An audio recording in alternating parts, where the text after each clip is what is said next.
Hi friends, இன்னைக்கு நம்ம சேனல்ல ஒரு சூப்பரான வதக்கி அரைத்த முட்டை குழம்பு தான் பார்க்க போகிறேன். வாங்க வீடியோக்குள்ள போகலாம்.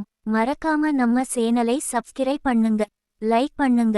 இப்போ அரைக்க தேவையான மசாலாவை ரெடி பண்ணி கொள்ளலாம். ஸ்டவ் ஆன் பண்ணி ஒரு வாணலியை வைத்து ஆயில் ஊற்றி 2 பச்சை மிளகாய், சின்ன வெங்காயம் ஒரு 15, பூண்டு ஒரு 6, சின்ன துண்டு இஞ்சி, கொஞ்சம் கருவேப்பிலை, கொத்தமல்லி என்கிட்ட இல்ல, நீங்க இருந்துச்சுன்னா நீங்க போட்டுக்கோங்க, சூப்பராய் இருக்கும். சோம்பு கொஞ்சம், சீரகம் கொஞ்சம், ஒரு சின்ன துண்டு பட்டை, ஒரு 2 தக்காளி போட்டு நல்லா வதக்கிக்கோங்க. இப்போ இது ஆறட்டும். அதுக்குள்ள நான் 5 முட்டை எடுத்து இருக்கேன், உங்களுக்கு எத்தனை தேவையோ நீங்க வேக வச்சுக்கோங்க. இப்போ வதக்கி வச்சது ஆறி இருக்கும்.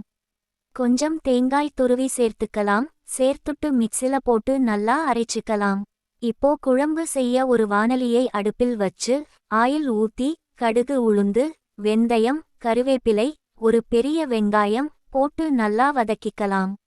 மஞ்சப்பொடி கொஞ்சோண்டு, ஆச்சி முட்டை குழம்பு பொடி, கறி மசால் போட்டு நல்லா வதக்கிக்கோங்க. அப்புறம் அரைச்சு வச்ச மசாலாவை போட்டு நல்லா வதக்கிக்கோங்க. மிக்ஸி இருக்க மசாலாவை கழுவி அந்த தண்ணியை ஊத்திக்கோங்க. பத்தாதத்துக்கு உங்களுக்கு எவ்வளவு தேவையோ தண்ணி ஊத்திக்கோங்க.